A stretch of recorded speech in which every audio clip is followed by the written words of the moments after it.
কথাটা যে আমাদের জ্বালানি নিরাপত্তা, জ্বালানি সমৃদ্ধির বিষয়টা যদি আমাকে নিশ্চিত করতে হয়, আমি আকাশ ছোঁয়ার জন্য হাত বাড়াবো, কিন্তু পায়ের বুড়ো আঙুলটা মাটি স্পর্শ করবে।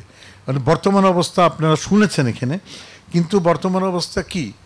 এটাও অবস্থা যে আমি জীবাশ্ম জ্বালানির উপর নির্ভরশীল, আমি বিদেশের থেকে জীবাশ্ম জ্বালানি আমদানি করার উপর নির্ভরশীল, আমার অর্থনৈতিক অবস্থা অত শক্তিশালী না, আমার দেশীয় গ্যাস মজুদের অবস্থাটা অত ভালো না, হয়তো আর 10-15 বছরের ভিতরে এটা নিঃশেষ হয়ে যাবে, আমার প্রযুক্তিগত গবেষণার সক্ষমতা একটু কম এবং প্রযুক্তিগত আয়ত্ত কম, আমার প্রাক্কালন যে আমার এস্টিমেশন এবং চাহিদার নির্ণয়ের কিছু সমন্বয়হীনতার অভাব রয়েছে, এবং সরকারের ভবিষ্যতের যত পরিকল্পনা আমরা দেখেছি, আমরা খেয়াল করেছি সেই পরিকল্পনাগুলোর সঙ্গে সমন্বয়হীনতা আছে।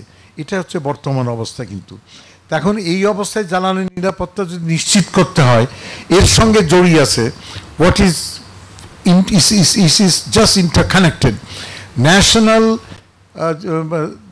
energy security is connected with human security of the country, is connected with the national security of the country, is definitely interlinked with the sustainable economy, is definitely interlinked with the climate friendliness, and of course planetary security. বাংলায় যদি বলি, জাতীয় নিরাপত্তা, মানব নিরাপত্তা, টেকসই উন্নয়ন ধারা, অর্থনৈতিক সার্বভৌমত্ব, পরিবেশ বান্ধবতা এবং ভূ নিরাপত্তার সঙ্গে জ্বালানি নিরাপত্তা ওতপ্রোতভাবে জড়িয়ে আছে। এবং জ্বালানি নিরাপত্তা নিশ্চিত হয় টেকসই জ্বালানি ব্যবস্থা গড়ে তোলার মধ্য দিয়ে।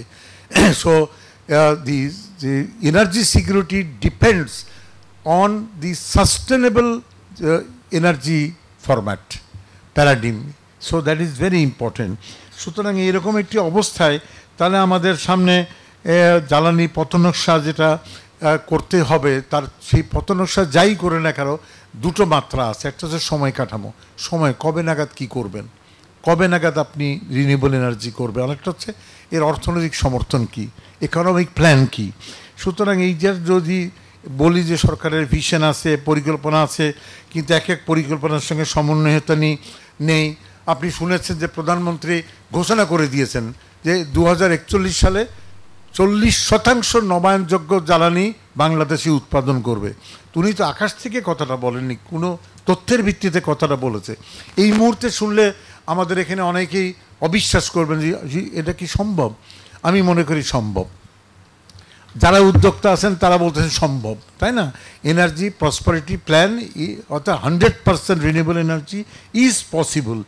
এখন এই যে মানে যেই পরিকল্পনার সঙ্গে টাকা বরাদ্দের একটা গরমিল আছে, এই সব কিছু মিলিয়ে আজকে আমাদের যে চ্যালেঞ্জগুলো কী, তাহলে 2050-এর জ্বালানি সমৃদ্ধির পথনকশা যদি তৈরি করতে হয়, তাহলে এই মুহূর্তের চ্যালেঞ্জ কি?